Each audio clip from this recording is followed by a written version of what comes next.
Hey everyone, this is Mike with the One Stop Co-op Shop, and I'm back to Bloodstones. I did a playthrough of this one recently of the core game with the solo experience, but now I'm trying out a prototype of the expansion solo that crowdfunded recently and should have late pledges open now, so check that out if you're interested.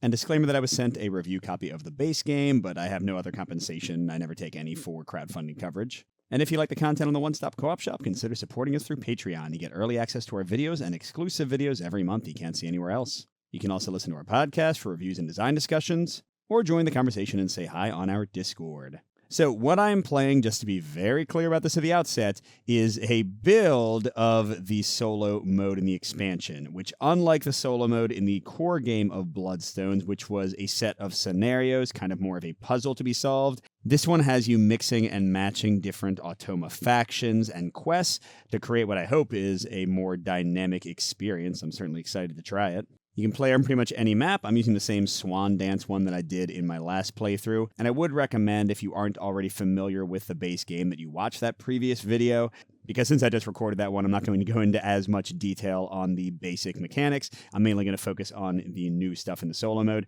And again, just want to reiterate one more time, so I don't have to answer a ton of questions in the comments later. This is an early build. Things are still in development. I literally printed out these cards from screenshots of the ongoing TTS mod, so this isn't even like official stuff that they sent me. So I'll probably get some things wrong. Some of the things you see will probably be changed by the time the expansion goes to print. So this is just giving you a taste of how it might work. Don't take it as gospel or anything. All right, so I've chosen for my faction the Dragon Riders, and you have to, in this mode, start with your Citadel in a somewhat center-ish place. When you're looking at the numbers, you can't start on the lowest 20 or highest 20 numbers, although I started pretty close. I'm on the 23 here. And technically, I should have done my initial build before I set up everything, so let's do that real quick, and then I'm going to talk you through each of the many elements that are in play here. All right, so I have my 9 tiles for the Dragon Riders. The big special thing for them is that they have 2 dragons, and I got lucky enough to draw 1. They are +4 in combat. Yeah, you read that right. 4, which is ridiculous. Like the strongest thing in the game besides the Citadel. They can also travel through any terrain for 1. They can hang out over water and deserts and mountains just flying. And they also give full supremacy in withdrawing from combat. So armies with them can always withdraw, and armies they are attacking can never withdraw. So they're kind of like infinite cavalry in that way. But the big negative is that anytime they are involved in an attack that wins, they get discarded automatically. So I guess they just stay to feast or get tired and go back to their caves. But they can defend for forever. So they're very nice as defensive units and can be giant battering rams for attack as well. I also got a leader. Always love to start with those. Some castles, which actually matter in this scenario because I'm sure people will be attacking me. Ooh, a siege engine 2, a sword for +1 attack, a cavalry. Lizard men cost nothing. They're +1 when attacking, and they can go into deserts. I got skirmishers that are good in forest. Yeah, I have a lot of good stuff here. I do sort of feel like maybe I should put down a castle with my Citadel to make it extra defensive. But I mean, the big things I want to go on the offensive right away are like the dragon and the leader. But I also think I kind of want some free people because there's a billion, as you'll see in a second, there's like a billion villages around me, and I want to start getting to attacking those. So if I did that, could spend like 2 for the leader. Should I keep the siege engine? I probably don't need the siege engine yet because not every one of the factions has like an actual citadel or castle to attack. So what if I switch out the skirmisher for the sword? So that's 5 total cost, and I'm spending 2 for, I'm spending 5. There we go. So boom, we've got our first 4. And I'll go and draw my initial 6. Ooh, I got a ship and another dragon. That's all useful. But let's pause on my stuff and walk you through the new solo stuff in progress and show you how it seems to work. So in the solo mode, it's basically modeling a 3-player game. So you pick at random 2 of the factions. They didn't have the Automa versions of the new expansion factions yet, but they did have all the base ones. So I randomly picked, because they seem to be pretty interesting and understandable, the Horse Lords and the Necromancers. And it is not just like which army you're going against, but it gives them an entire like special set of rules and objectives and how they work, which seems pretty interesting and diverse. So let's go through each one by one. So the Horse Lords are Kill the Messenger. That's sort of like the theme behind theirs. And they've got two main areas. So over here in the lowest left corner space you can find, we have the Bailiff, which is this leader here. It's also where their citadel is. They've got a castle for defense and a single shield unit to start. And how the Horse Lords work is they're going to be drawing 2 tiles every turn, and most regular units are going to be placed with the Bailiff. And whenever they get another unit, they're going to move one, everybody except the castle and the citadel. And their goal is to get to my citadel as quickly as possible and try to kill me. So I'm directly defending against them. And whenever I kill a unit in their stack, it's just going to teleport back to the citadel to wait until I eventually kill the Bailiff. And then he'll teleport back and start walking the whole stack again. Or, of course, they'll be defending against the citadel. Because if I kill the citadel, then anybody I kill from the Bailiff stack will not respawn over here. And eventually I can just take out the Bailiff himself, I guess. Now, the other area is called the Messenger, and they're actually supposed to be carrying a message. So it's all cavalry. Any cavalry I draw is going to go on this Messenger stack, and it'll also move it. And they're going to be dragging this little victory point token along. That's the message they're trying to bring.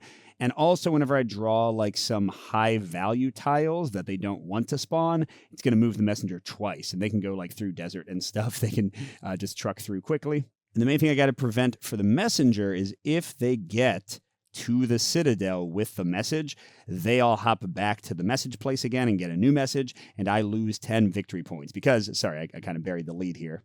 I need to survive through 3 full regroups, 3 full go-throughs of my bag, and by the end of that, I need to have 75 victory points. I can get victory points from normal means, which is defeating enemies on my turn in combat, from capturing enemy villages, and from placing out my own villages and defending them. But also each of these factions and things is going to have different ways of earning or losing victory points. So if the messenger reaches the citadel, then I lose 10 victory points and they repeat the whole cycle over again. And I don't want them to do that. So that's pretty much what's going on with the Horse Lords. I'll show like a few more specific things as their turns happen. The other one I picked is the Necromancers. I thought that would be fun since I just played them myself. So they have sort of like a 2-army thing going on. They start with 2 undead on a specific area of the map, and they have a village there. Unlike the Horse Lords, they're going to be putting down villages, which I can then try to destroy and probably need to. Now, they're going to be spawning some regular Necromancer units. They're also, I think, drawing 2. Yeah, they're also drawing 2 tiles a turn. And I talked to David Turksey, and he's pretty sure that the spawning units don't go to the undead. So the undead are kind of like their own single army, and then the other Necromancer units are kind of their own thing. So like the Horse Lords are sort of in 2 places at once. The spawning units might just pop up right next to my villages and try to kill them. Lovely. And then the undead, their little special zombie units, are moving for free and putting down more villages.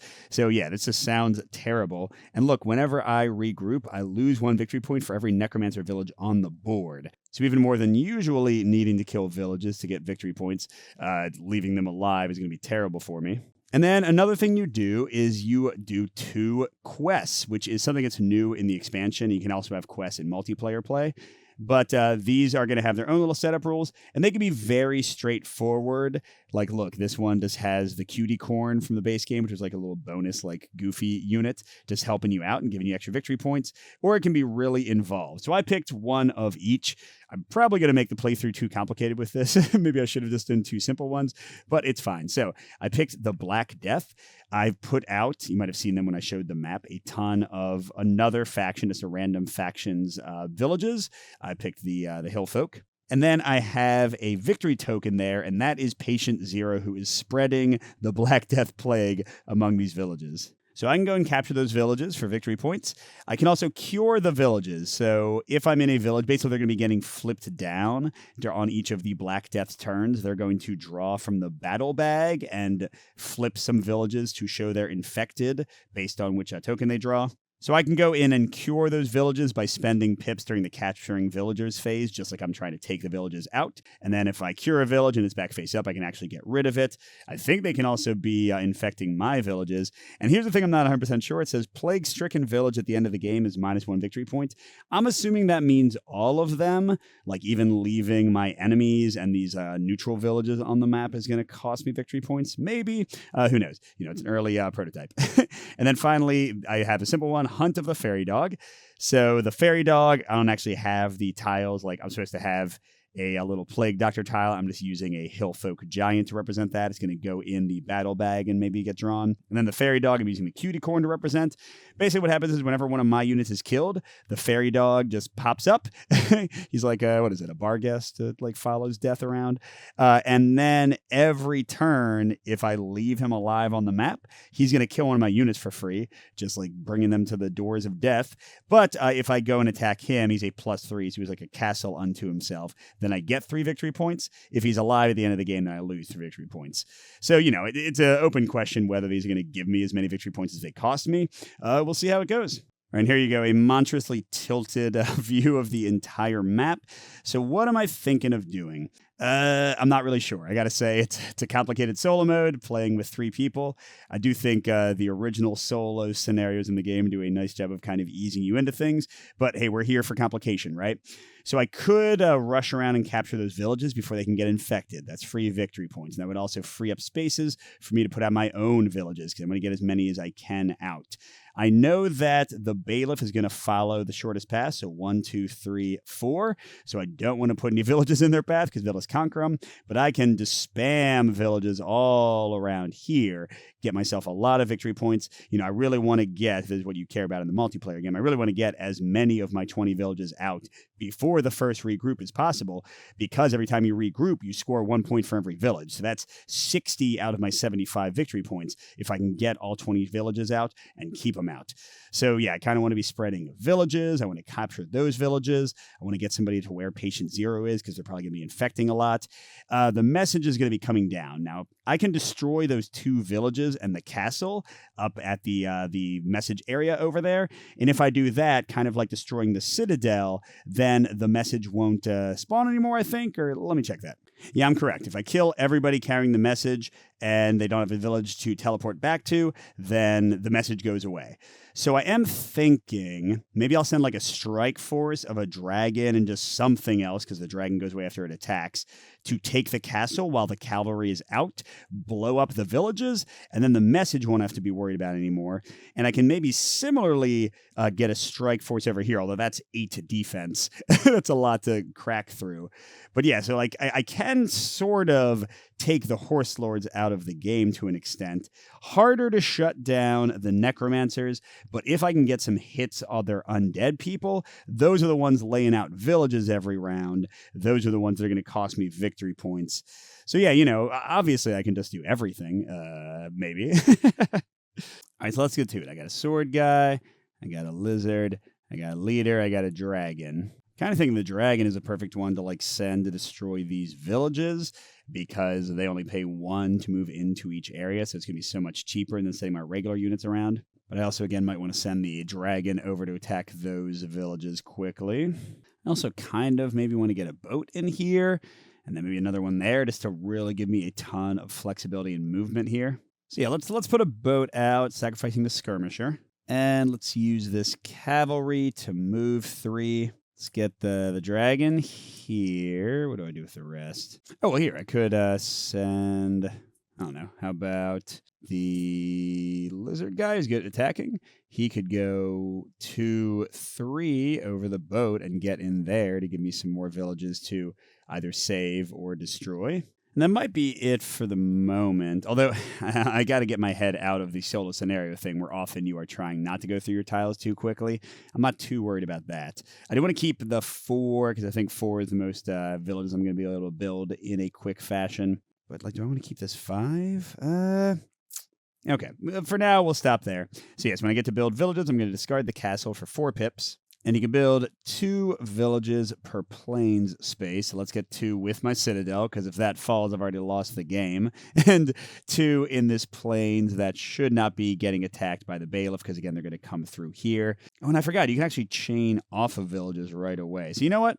Let's actually keep the 4 castle and discard the 5 instead, and chain with that village into here. We can place another one later. So that's already 5 of my 20. And if I just get a few of these spaces up here gone, and maybe like expand down here into here, it should be pretty easy with all the planes to get them.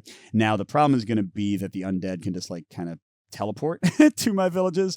So we'll see if this is too difficult to defend against. By the way, I also lose immediately if I go to negative victory points, so I don't want to let that happen. Okay, I got some shield guys, which could actually be good because I do have to defend some here.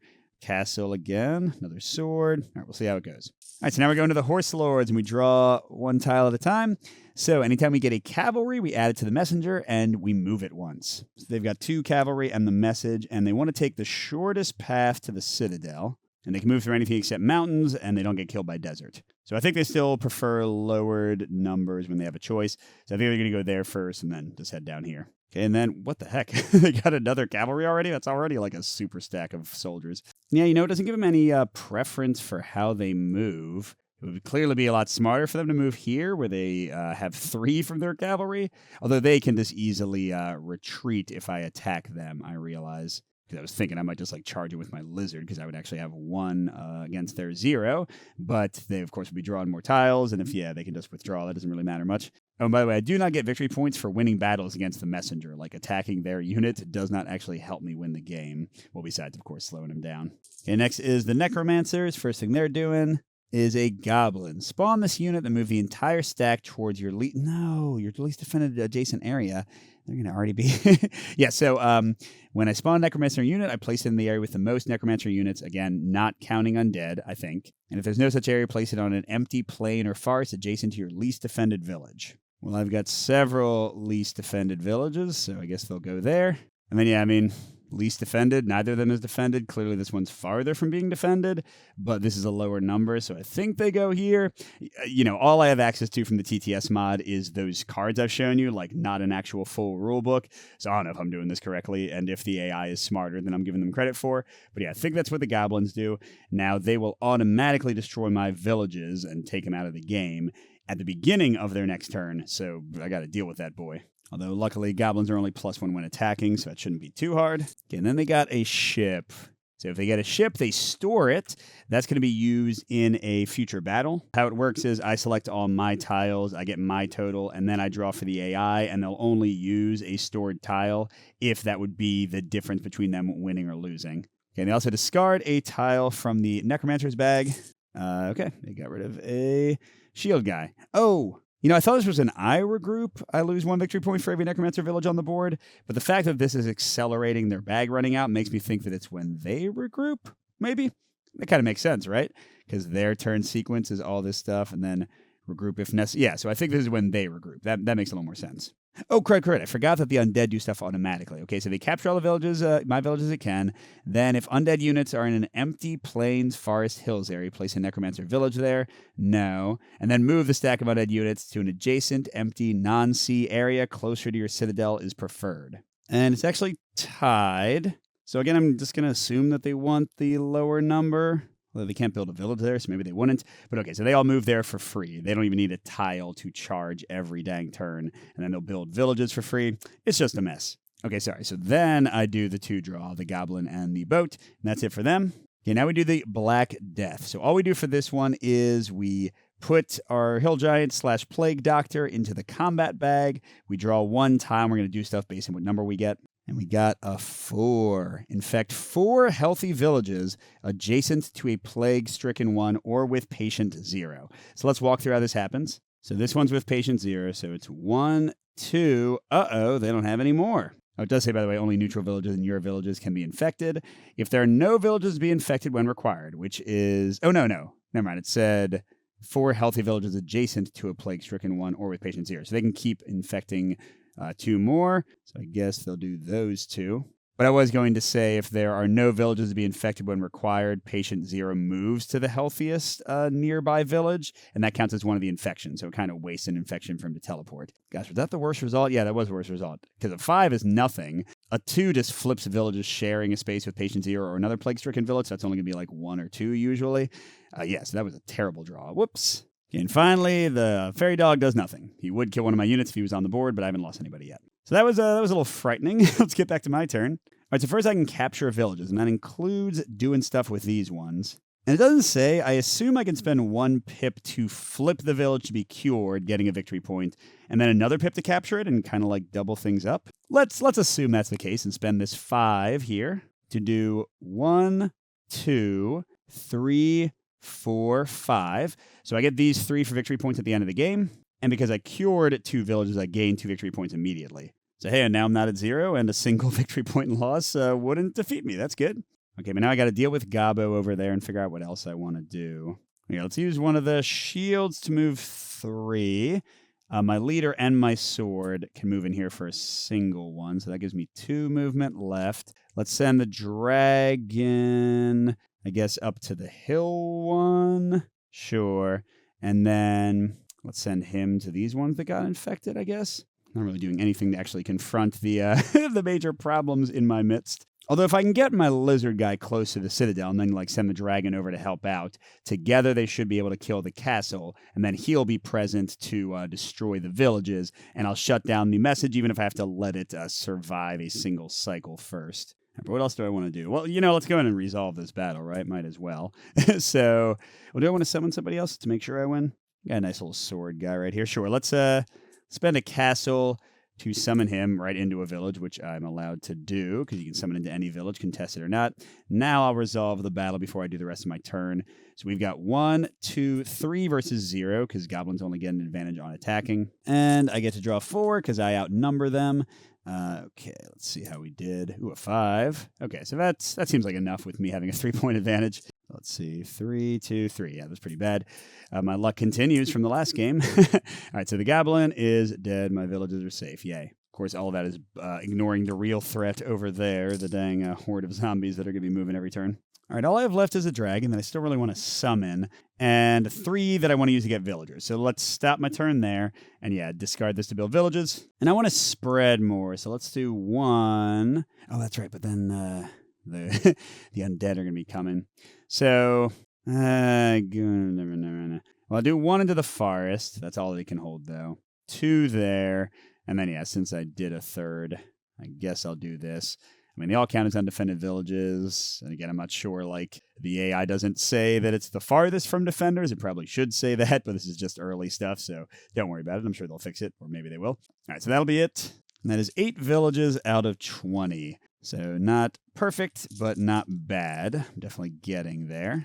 Now, interesting. I got some more boats. Maybe I'll summon another one and station him in that river and just kind of have free reign to move around more quickly. Okay, Horse Lord time. There are not very many cavalry pieces left, so I don't expect... crud. Okay, so whenever they draw where is it? They ship a castle or the 5 blank. They store it for a future battle. Oh, crud. There's no way the goblin would have won with the 4 they had stored. No, I was way ahead. So, okay, sorry. I forgot to check that. But yeah, so this gets stored, and they move the messenger twice. Yikes. Which fastest would be boop, boop. Yeah, they're going to reach the citadel pretty quickly. Again, if I can take out the message place behind them and just tank... Well, I can't suffer 10 victory points right now. I don't even have enough to survive that. This might be a quick playthrough, y'all. We'll see what happens. All right, so that was 1, and next is a shield guy, which activates our friend the bailiff. So he's going to come charging out to here. This is great. Yeah, we got some friends to play with. I'm thinking I should get my dragon summoned and just kind of station it to where they're going to be coming. I could also put a castle here. Castle and a dragon would really have some fun, and then they would have a tougher time getting by.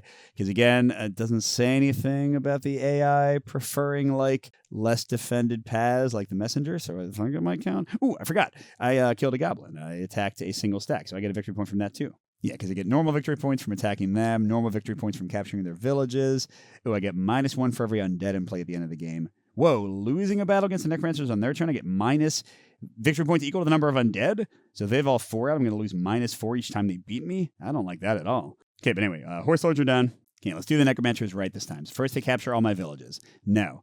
Then, if undead units are in an empty plain or forest or hill area, place a village there. Nope, but they will do that in a second. Okay, they move the stack of undead to there, where they'll build a village next turn. And now they draw 2 tiles. Gotta get over there and kill the undead. All right, a sword guy. They just get spawned. And again, in an empty plain forest adjacent to your least defended village. What does that mean? Who the heck knows? This time, what the hey? Let's make them a little bit smarter, right? So they want to be adjacent to my least defended village, which I would call that one. It's farthest from my units. and then I'll go to the lowest numbered thing that's adjacent to it. Boom. I feel like that's maybe a better way, or maybe that's the intended way for them to be resolved. All right, and then I get a goblin. Now, importantly, castles and shields defend the necromancer. Skirmishers, swords, and cavalry just get spawned, but then goblins spawn into the biggest non-undead stack, and then they make it move. So it's kind of like the goblins trigger their attacks, and they've got 8 goblins in their bag, so it's going to happen pretty often, which means, I don't like this very much. They are coming in here. Okay, this is fine. There are too many things to defend against. This feels like playing a multiplayer game in a lot of ways, which I would say is a good thing.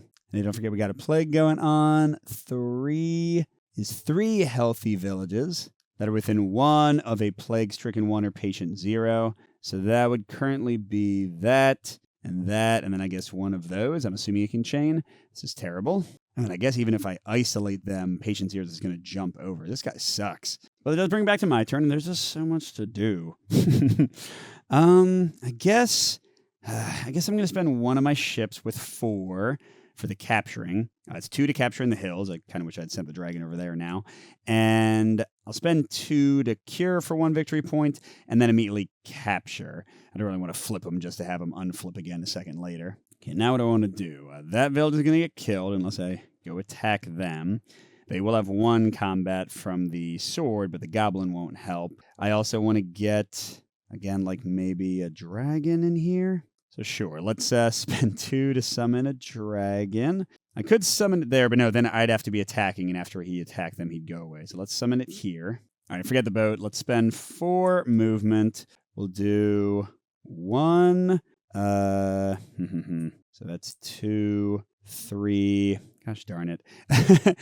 I mean, I have a chance to win, right? I'm not even outnumbering them. That's great. 3. Okay, let's have the dragon work over towards the thing that I wanted to do, I guess. Sucks. I'm not good. I'm not doing good. It's fine. All right, let's fight a battle here. We're both drawing 3. They have a 4 stored to boost themselves. All I have is a 4 that I really want to use to build more villages. It's not going to go great, y'all. Hoping for my super drawing to come into... Oh, God. I saw that too. Oh, God. Shoot. I'm only up by 1 unit-wise. It's not going to go well. Oh, man, and if I die, the undead are going to get 2 victory points. The fairy dog's going to pop in here. Does the fairy dog fight? No, he fights for them, I'm sure. Gosh, this sucks. If I do that, I have a pretty decent chance of winning with my 1 bonus, but it means I won't be able to build any new villages, and I'm going through my bag pretty quickly. I want to get more village. Yeah, I think I gotta. All right, let's sub him in. But let's not forget that they have a 4 to sub in. Oh, God. Okay, that's a little better. No! Oh, man, I'm sure they've won, right? 4, 7, 11, 5, 10, 12. Defenders win ties in the of new rules that I mentioned. I think they've made it so that defenders win ties unless the attacker has more shields. Crud. They don't have to spend their boat to beat me. All right, so I got to lose somebody. I'll lose my sword because clearly my leader is more valuable. And what happens? Lose battle against the necromancer on their turn minus... Oh, on their turn. Okay, so at least I don't lose 2 victory points. And I got to retreat. I guess I'll go back to the villages. This is bad. And yeah, clearly my turn is done because I have no tiles left. Okay, I just drew to 6. I did have enough, but the bag is definitely running out after this turn if I use most of these. So I got to get some more villages out somewhere. I don't know where because they just killed like the main place I was thinking of. Anyway, it's fine. Let's go to the poop lords. I mean the horse lords. So first, they got somebody to move the bailiff. Can y'all just fight the undead? That'd be great. Gosh. I don't know. Oh, well, those are shields. So anyway, I was going to say, I don't know if the dragon can win. They probably still can because they have a 5 in storage, and they're going to draw 4 tiles, but at least the dragon's a +4, so I have a chance. And let's see if they're coming in. Oh, they are. Oh, and they got another +1. Give me a break here. Okay. Again, like, would they prioritize? Well, this is the fastest path to the Citadel, so I would say they would definitely prioritize that. Whether the messenger would go into that space or over here, I think the AI would be better if they would take the fastest path that has the fewest enemies for the messenger. The card doesn't say anything about that yet, but kind of like I made these guys a little smarter in their placement. I'm just going to play them smarter. Let's get my butt kicked. It's fun. It's all good fun. Okay, so they got 1, 2, 3 versus 4. I think 1 point advantage, but they're drawing 4 tiles and keeping 3, and and they've got a 5 to sub in. Now, to my credit, I've got a 4 to sub in. 5. Gosh darn it. Do I care? I don't want the dragon to die, right? Shoot. Okay. All right. Let's sub in a 4 boat. But it's probably not going to be enough, right? Oh God. Okay. Okay. So they got that. So who's winning? It's got to be them, right? So 5 against 5, 4 against 4. So they've already got a 2-point advantage. Even though I had a 1-point advantage, they kill my dragon. Oh, y'all, this is gonna hurt. A better player would do better than this. See, this is why I feel like playing the original solo campaign didn't prepare me for this at all. And even playing like the multiplayer games I've played, which were not against like expert opponents, didn't prepare me either. I'm just gonna get my butt kicked. God, like they could, what do they have? 1, 2, 3, and they win ties. They could take my citadel, potentially, if I don't put some defenders in there. Oh my gosh. And hey, the undead are like, hey, remember us? They build a village. They go boop. Oh, and they also ate my village. Thanks. Let's see what they do. Gosh darn it. My leader is not looking great. Yeah, I think they draw another one before they actually battle or anything. A boat. Oh, right. They're just storing that, right? Yeah. Oh, and discard another tile. So yeah, they're accelerating through. They only got 2 villages down, but that's minus 2 victory points for me when they go. Oh, and if they beat me this turn, I lose 2 victory points, and they're almost certainly gonna, because now the goblins actually matter. So it's 3 versus 1, about to lose my best unit. Right, let's see, 4, 5, 2, okay. Doesn't seem like enough. 5, I used up all my luck in that other game. Oh my God. They don't even need to sub anything, right? They can't. I didn't say if I was going to sub anything, but I wasn't going to because I didn't think it would even be possible. Yeah, so I've got 9, 11, 12 versus 14, 15, 16, 17. They've even by 5. Yeah, subbing in something would not have been enough there. So they kill my leader. Wonderful. My most expensive units all going. They hang out here to blow up my villages next turn. And I lose 2 points for the 2 undead on the board. Oh, I'm about to suffer an automatic loss. This is terrible. But hey, Mike, don't forget about the plague. Can't forget about the plague. Oh, what was it 2? It's got to be better, right? Flip all healthy villages sharing an area with a plague-stricken one or with patient 0. Oh, that's great. It's a single village. That was very good. Almost as good as a 5 where nothing would happen. Oh, and frig. Where? What was it? Whenever one of your units is killed in a battle, except against the fairy dog, place the fairy dog in the area. So the most recent kill was here. Hi, fairy dog. And there's a +3 in battle. Oh, and on his turn, if the fairy dog is on a map, your closest non-castle, non-ship, non-flying, oh, well, at least dragons are immune, is killed. Oh, it's my sword guy. That's like, I have no defenders. Oh my gosh. Oh, this game. I mean, it's good. It's way more interesting and challenging than the solo campaign, at least the scenarios I've played. Okay, this is great. Everything's fine. First, I can capture some villages. Do I care? I mean, whatever. I feel like capturing villages is well, I should probably put the castle with my citadel. You know what? I don't care. I'm going to do some stuff. We're going to lose, but we're going to lose in style. I'm getting a victory point. I'm capturing all of those villages.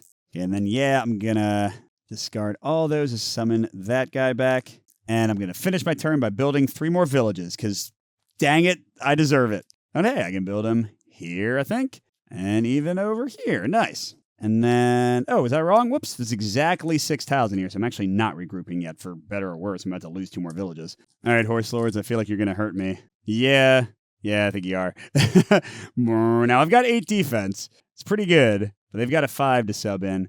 Oh, it does say I draw both tiles before I resolve the battle, so let's pause on them for a second. And we got a siege. Oh, shoot. Is this going with them? Yeah, of course it friggin' is. They want to blow up my citadel. Oh, no. That just made the calculus of this battle even worse. So that's 2. The shields just give him tiebreakers. 3, 4, 5. Okay, 6. So I've got a 2-point advantage, but they're drawing 4 tiles, and they've got a 5 to sub. Oh, my gosh. The best I've got to sub, by the way, is a 4 boat. Yeah, come on. Where's my drawing mojo? It's coming back. Boom. That's not it. Oh, that's okay. Oh, crud. I got it, right? I mean, I lose the game. Okay, so let's sub in the boat. Okay. They can't do much better than 5-4-4. We got this. We got this. Boom. Oh, wait, they draw 4. Oh, they actually drew pretty badly. Sorry, let me put that on camera. Yeah, they drew really badly. Okay, so I can't imagine they're winning this, even if they sub in the 5, right? I've got 9, 13, plus 3 from the castle and 5 from the citadel, so that's 21. 21 versus their 11, 12, 13, 14, 15, 16, 17. Yeah, so even if they got 2 more by subbing in their 5, they only get to 19. They lose. Yay! Of course, I get no victory points for winning a battle on their turn. And they get rid of... Actually, they're all pretty valuable. I'm guessing they'll get rid of a shield. Yeah, they have a little preference. Yep, they'll get rid of a shield. Oh, and then the siege engine next. I'd like that. So, boop. And then they'll just wait right out there to try again. And they haven't been weakened at all. That's the worst part. They could try multiple times. Oh, man.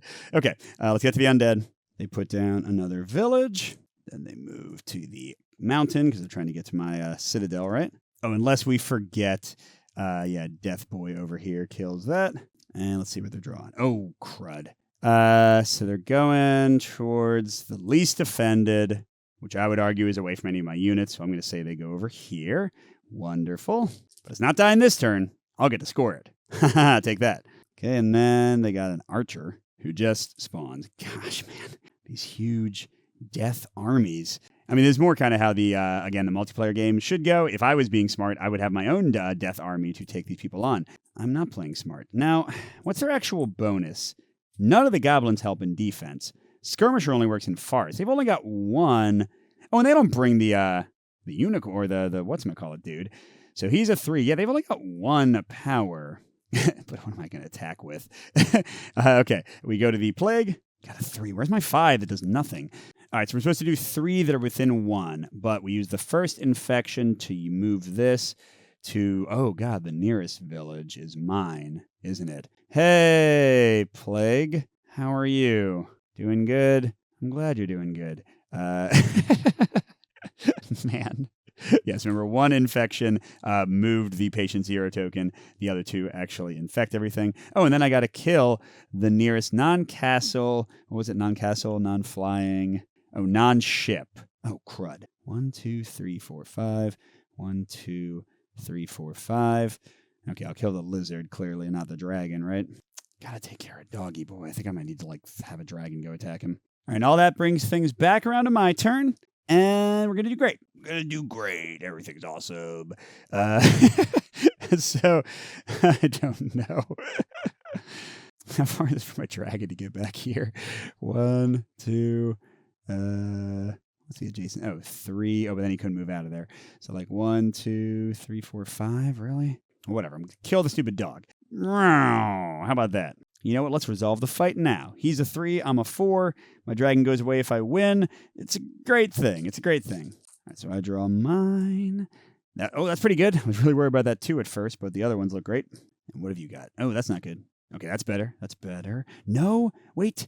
Did I friggin' lose? No, because he wins ties, right? If we're going by the new rules. So 12.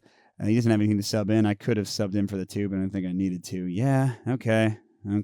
Bye, dragon. Oh, Mike. Oh, this is a play right here. Y'all feeling this? This is great. Where's the easy mode where I only have 1 of the races attacking me instead of having 2 enemies? Well, you know what? Let's try it again. Boom! Summon for free. He's got 1 attack. Y'all got 1 defense. So it's basically equivalent. Kind of, sort of. Yeah, it's going to be good. It's going to be good. We're going to win. Let's do the battle now. Why not? Can y'all hear the despair in my voice? No. Why? Why, though? I mean, yeah, this was a dumb battle to begin with, but why, though? All right, can you draw just worse? Stop it. Good? Okay, oh. That equal? Oh, and we're tied? And defenders win ties. They don't even need to waste their tile. Oh, gosh. Oh, wait, I lose? No. If it's a lose a battle on their turn, then I lose 2 victory points. It's great. Okay. All right, I got these things left. Oh, my gosh. Okay, I'll just discard the cavalry to place 3 new villages before I score. Boundless optimism. That's my motto. You know what? Let's not put them doubled up, because that just means the undead kill them faster. Let's do 1, 2. And they also get plagued easier. Hey, let's knock right on their citadel. Maybe the village will conquer it for me. All right, and my bag is empty. So that's going to trigger a regroup in a second. Hey, dragon's back. You did great last time. You're a winner, buddy. Okay. See, how many villages do I have? This is my moment of glory for sure right here. 1, 2, 3, 4, 5, 6, 7, 8, 9, 10, I guess. 11. Do I still count the flipped ones? All the way up to, boom, 14. So when the messenger arrives, like this turn, I won't immediately lose. Speaking of those horse lords. Oh, no, they're just attacking my castle again. Hi. Who else you got? Oh, a castle. Oh, they store this one as well, and they move the messenger twice. So they actually have not quite reached the citadel. Still 2 away. All right, skirmisher doesn't help at all. They're still winning ties. I think it's the same as last time. Yeah, still 6. Okay. I actually got some 5s to sub in this time. Oh, my lord. Yep, okay. Here we go. Probably not going to be enough this time, maybe. They're drawing 4, and they've got their own 5 to sub in. This might be all she wrote, folks. That's bad. That's very bad. That's the best they could draw. That's got to be it already, right? So I've got 12. They've got 14. Yeah, we were only up by 2, and they win the tiebreaker with the shield. So, oh my gosh. Maybe I should not have recorded my first playthrough of this new solo mode. Maybe I should have played a few times and realized it was going to crush my soul and give myself some breaks in some cases. But hey, there we go. That is Bloodstones. Let's talk about some thoughts just based on this one play and what I've seen of the materials. So first of all, biggest compliment I'll give, absolutely. This feels more like the multiplayer game, trying to get my villages out and score them. Now, is the multiplayer game this brutal? No, at least not in my experience. But yes, I like that you are placing out your villages and trying to protect them, and it's clearly going to depend on which factions are in play, how in danger they are. Because if I had not had the undead and had one of the other factions that's like doing something kind of unrelated to attacking my villages would have been relatively safe. But yes, I like that it's working more like the game. I didn't play very well, but it definitely felt like they were playing me, and that's kind of cool in its own way. And this maintains the fun tension that I love in the game with the multi-use tiles that I mentioned in the last video, with the tough challenges of like, when do you use these to move? When do you use them to summon? When do you use them in failed battles that you suck at? When do you use any of them? I think all those choices are still great. Talking about the factions, I think it is so friggin' cool that you get like not just a basic Automa faction, but kind of like a unique experience. Now, I am very curious what the rule book will look like, and if there even will be a rule book. Like, is this all we're going to get? Just these cards? Because already I'm having trouble interpreting. You can see they're shoving so much text on these things. And I'm sure they'll get cleaned up some in development, but how much? And I had to ask questions of David, and there's still things I don't know. How smart is the AI supposed to be? Do they, does the messenger avoid places like obvious roadblocks I put in their way? Do they go around them? Do the zombie units spawn smarter? What does undefended mean? So that's like the big question mark here. Are they going to have like a separate solo rule book or like some kind of like rules thing that clarifies all the factions? Or will the solo designers be making an FAQ and going on BDG? Or are we just going to get this and be like, hey, have fun? And, by then, by the time the game delivers, people who actually did the solo mode, like David Turksey and others, will have moved on to like 15 other games and won't even remember what the answers are. So I've seen that happen with solo modes like this before. It is a little bit worrying. But that being said, I, again, love the variety here. It does rely on the player a lot. I'm realizing now that I've played it. Because like I said, some factions never attack your villages and some attack it a lot. And again, like if this is all you get, the cards, there's like no kind of guidance in the rules. You have no idea what kind of experience you're going to get with the factions you pick and if your villages will be in danger or not. So I think as you get used to the solo mode, and assuming the people buying this already know the game and this isn't like their first foray into it, then I think it'll be really cool to be able to customize things to make it easier or harder. Clearly, maybe I'm just bad, but I also didn't give myself the easiest experience here. And that's also very much the case in the quests. Like the Black Death really seemed like it was going to take a lot of my attention, and I was attacking villages when I probably should have been defending myself more.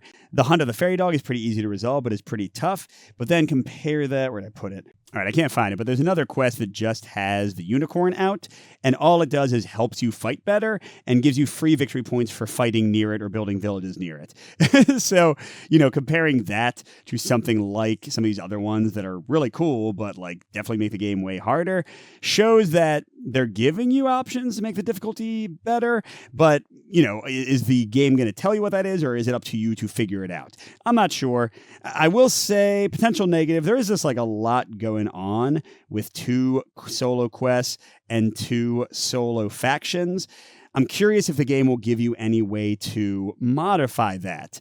Like, what I would love to see is maybe you only go against 1 faction on a smaller map, but instead of surviving for 3 regroups, you only have to survive for like 1 regroup, and the victory point threshold is lower, so you can't just wipe them off the map really quickly. And like, do you always need the 2 solo quests? I'm not sure if you can score enough victory points without them for the ones that give you extra victory points, but it does seem like a lot. I mean, obviously, they probably want people to go through some of the solo scenarios, which do kind of hold your hand and teach the game a lot better than this would. I think I would definitely recommend that based on what I've seen. But yeah, it just seems like they're throwing a ton at you. I'm not sure how much guidance they're going to give, but I love the concepts. Like, this is such, look at how much modularity is here. So many quests, so many different factions, and then your own faction, of course, changing things up. And all these can be played on any map. So if they give you maybe more suggestions on how to play, if they have a rule book or something online that's going to clarify the AI in a nice way, if the AI is smarter, maybe they shouldn't be smarter, because I got my butt kicked. I'm not really sure yet.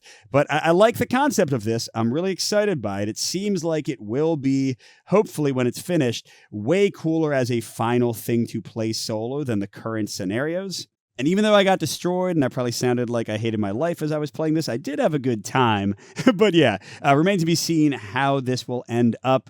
I do hope the team puts enough work into it and kind of clarifies things enough that it is easy for players to get into it. I really hope that they don't just throw this at us and be like, yeah, figure it out. You'll be fine. That would be a shame for what seems like a really cool system for a very fun asymmetric battle game. So there you go. That's Bloodstones, as much as I know about the expansion so far. Hope you enjoyed the video, and a special thanks to our biggest Patreon supporters, Pedro Lucas, Steve Wren, Miles, Nick Skeen, J. William F., and Wayne Scott. Appreciate all of you. Thanks to all our patrons, everybody who subscribes to the channel. We'll see you at the next stop.